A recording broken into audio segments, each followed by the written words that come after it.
हाँ, आज हम भगवत गीता के एक बहुत ही आप कह सकते हैं महत्वपूर्ण क्षण पर बात करेंगे। कुरुक्षेत्र का मैदान शंखनाद हो चुका है, मतलब युद्ध बस शुरू ही होने वाला है। और ठीक बीच में अर्जुन अपने रथ पर खड़े हैं, लेकिन उनका गांडीव धनुष जैसे हाथ से छूट रहा है। क्यों? क्योंकि ठीक सामने उन्हें अपने पूज्य, अपने दादा भीष्म और गुरु द्रोण दिख रहे हैं। हमारे पास जो स्रोत हैं वो भगवत गीता के अध्याय 2 श्लोक 4 पर खास जोर देते हैं। ये श्लोक अर्जुन की इसी उथल-पुथल, इस गहरे नैतिक संकट को दिखाता है। तो आइए इसी श्लोक पर थोड़ी गहराई से बात करते हैं। तो आखिर चल क्या रहा है अर्जुन के मन में ठीक उस वक्त? क्या कह रहे हैं वो कृष्ण से? हाँ, ये श्लोक बिल्कुल अर्जुन के उस आंतरिक द्वंद का मतलब चरम बिंदु है। जैसा स्रोत बताते हैं, वो कहते हैं, कथम भीष्ममहं संख्ये द्रोणम च मधुसूदन इषुभिर प्रतियोत्स्यामि पूजार्ह वरिसूदन।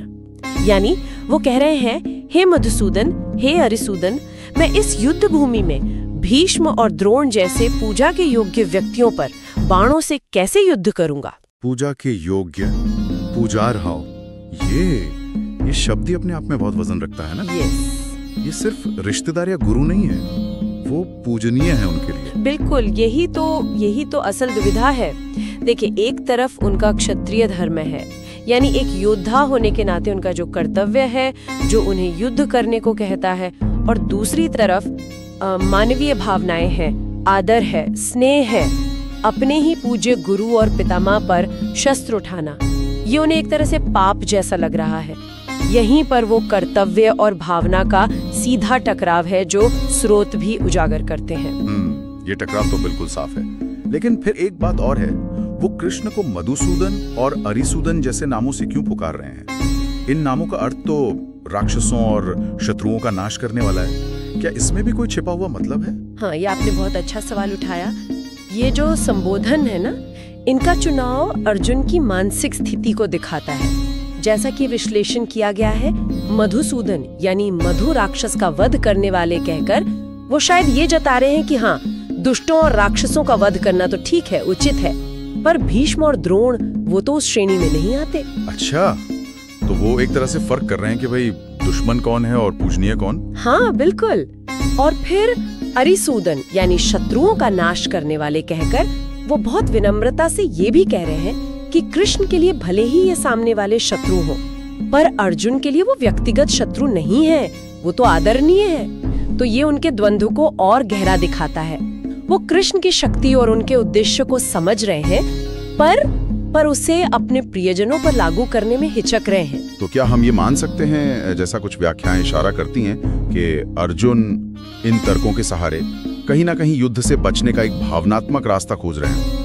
क्या ये सिर्फ मोह है? पर जो भावनात्मक कमजोरी है वो एक भूमिका निभा रही है। बिल्कुल, ये मानवीय रिश्तों का बंधन होता ही ऐसा है, जो अक्सर हमें अपने तय रास्ते से या कहें कि धर्म से डिगाने की कोशिश करता है। लेकिन इसे सिर्फ कमजोरी कह देना भी शायद अर्जुन की जो वास्तविक नैतिक चिंता है उसे थोड़ा कम आंकना होगा। ये श्लोक दरअसल उस गहरे मानवीय संघर्ष को दिखाता है जो किसी भी सोचने समझने वाले व्यक्ति को ऐसी स्थिति में महसूस होगा।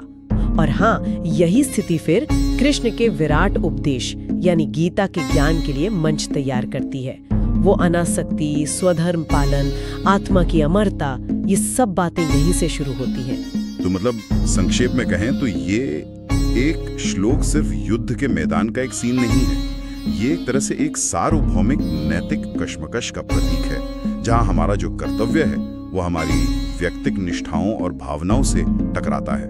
बिल्कुल सही कहा आपने। ये क्षण इतना महत्वपूर्ण इसीलिए है क्योंकि यहीं से वो संवाद शुरू होता है जिसने सदियों से अनगिनत लोगों को रास्ता दिखाया है। ये हमें दिखाता है कि कैसे हमारी भावनाएं, हमारा लगाव, हमारी जो निर्णय लेने की क्षमता है उसे धुंधला कर सकता है। जो स्रोत हमारे पास हैं, उनका निचोड़ यही है कि ये स्थिति सिर्फ अर्जुन की नहीं है, ये हम सबके जीवन में कभी न कभी अलग अलग रूपों में आ ही जाती है। हाँ, ये बात तो है। सोचने वाली बात है ये, कर्तव्य और भावनाओं का ये टकराव। हाँ, और इसी बिंदु पर हम शायद अपने श्रोताओं के लिए एक विचार छोड़ सकते हैं जो इन स्रोतों के अध्ययन से उभरता है कि जब कर्तव्य और व्यक्तिगत भावनाएं या रिश्ते इस तरह आमने सामने आ जाएं, तो सही रास्ता कैसे तय हो? क्या हमेशा एक स्पष्ट सही या गलत होता है, या चुनाव हमेशा परिस्थितियों और हमारे विवेक पर निर्भर करता है, जो शायद कभी आसान नहीं होता?